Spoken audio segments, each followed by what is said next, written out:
لە کۆتا ڕۆژەکانی ساڵدان دوای چەند ڕۆژێکی دیکە دەچنە ناو ساڵی 2020 تیمی دەستگای ڕەوانگە چاڵەنجیان کردووم و داوایان لێ کردووم لە 2 خولەکدا باسی ئەو دەستکەوت و خزمەتانە بکەم کە لە ماوەی 1 ساڵدا پێشکەشمان کردوون بۆ کۆمەڵگە.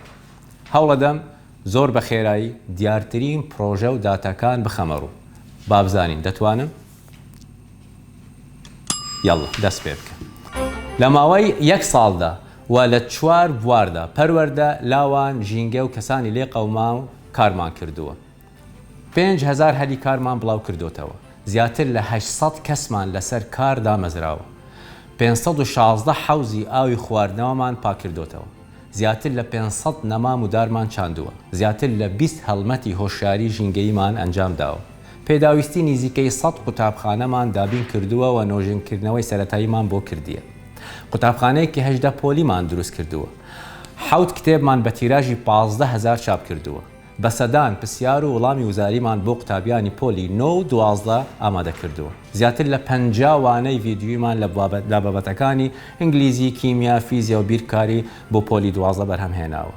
208 خولی ڕاهێنانی جۆراوجۆرمان ئەنجام داوە. 80 ڕاهێنانی تایبەت بە بەهێزکردنی توانەکانی کاربوولاوان، نزیکەی 100 ڕاهێنانی پیشەیی لە بوارە تەکنیکی و تەکنۆلۆژیەکان، 8 ڕاهێنانی زمانی ئینگلیزی و کۆمپیوتەر، 20 ڕاهێنانی تایبەت بە کارمەندانی کۆمپانیەکان.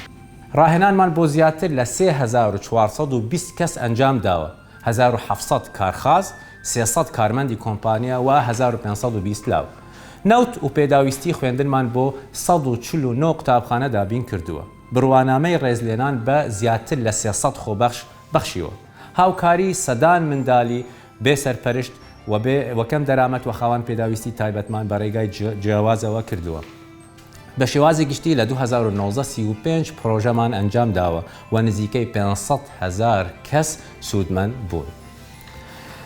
کاتەکە بوو بە 1 خولەک و 45 چرکە. ئێستاش چاڵنجی کاک موسا ئەحمەد دەکەم و داوا لە کاک موسا دەکەم لە ماوەی 2 خولەکدا باسی دەستکەوتەکانی دەستگای خێرخازی بارزانی بکاتن. ساڵی تازەتان پیرۆز بیت و بە هیوای ساڵێکی پڕخۆشی و دەستکەوت. زۆر سپاس.